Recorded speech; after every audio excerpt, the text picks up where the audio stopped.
ನಮಸ್ಕಾರ. Second marriage ಹುಡುಗಿದು biodata ಅದ. ಈ ಹುಡುಗಿಗೆ ಯಾವತ್ತು ಭೀ ಸಮಾಜದಂದು ಹುಡುಗ ನಡಿತಾನ. ಮತ್ತು ಆ ಹುಡುಗಂದು ನೌಕರಿ ಮಾಡೋ ठिकाण ಗುಲ್ಬರ್ಗ, ಶಹಾಬಾದವಾಡಿ, ಬೆಂಗಳೂರು, ಬಿಜಾಪುರ ಈ ಸೈಡ್ದು ಹುಡುಗಿ ಇತ್ತಂದ್ರೆ ನಡೀತದೆ. ಮತ್ತು ಸೊಲ್ಲಾಪುರದಿಂದ ಇತ್ತಂದ್ರೆ ಭೀ ನಡೀತದೆ. ಹುಡುಗಿಗೆ ಕೂಸುಗಳಿಲ್ಲ, ಕಾಗದ ಪತ್ರ ಕ್ಲಿಯರ್ ಅವ. ಮತ್ತು ಈ ಹುಡುಗಿದು ಡೇಟ್ ಆಫ್ ಬರ್ತ್ ಅದ 93, ಹೈಟ 5.2. ಹುಡುಗಿದು ಎಜುಕೇಷನ್ 8th ಆಗೈತಿ. ಮತ್ತು ಸದ್ಯ ಹುಡುಗಿ ಪಾರ್ಲರ್ ಬಿಸ್ನೆಸ್ ಮಾಡ್ತಾಳೆ.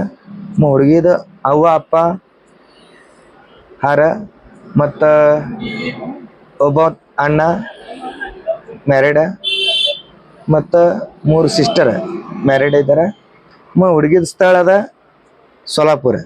ಅಪೇಕ್ಷಾ ಇಷ್ಟ ಐತಿ. ಹುಡುಗ ಸೊಲ್ಲಾಪುರ ಸಿಟಿ, ಇಲ್ಲಾಂದ್ರೆ ಗುಲ್ಬರ್ಗ, ಶಹಾಬಾದವಾಡಿ, ಬೆಂಗಳೂರು ಮತ್ತು ಬಿಜಾಪುರ ಈ ಸೈಡ್ದು ಕರ್ನಾಟಕ ಭಾಗದಂದು. ಈಗ ನಾ ಎಷ್ಟು ಸಿಟಿ ಹೇಳಿದೆ ಅಷ್ಟೇ ಸಿಟಿದಂದು ಹುಡುಗ ನಡೀತಾನೆ. ಯಾರಿದ್ರೆ ನೀವು ಡೈರೆಕ್ಟ್ ನನಗೆ ವಾಟ್ಸಪ್ ಮೇಲೆ ನಿಮ್ಮದು ಬಯೋಡೇಟಾ ಹಾಕ್ರಿ. ಮತ್ತು ಹುಡುಗ ಉತ್ಪನ್ನ ತಿಂಗಳ ಕಮ್ಮಿ ಒಂದು 30,000-40,000 ರೂಪಾಯಿ ಗಳಿಸಬೇಕು. ಹುಡುಗಿ ಸ್ವತಃ ಬಿಸ್ನೆಸ್ ಮಾಡ್ತಾಳೆ, ಪಾರ್ಲರ್ ಬಿಸ್ನೆಸ್ ಅದ ಹುಡುಗಿದು. ಮತ್ತು ನೀವು ಯಾರಿದ್ರೆ ಡೈರೆಕ್ಟ್ ವಾಟ್ಸಪ್ ಮೇಲೆ ಮೆಸೇಜ್ ಹೋಗ್ರಿ, ನಿಮ್ಗೆ ಈ ಹುಡುಗಿದು ಬಯೋಡೇಟಾ ಸಿಗ್ತದೆ.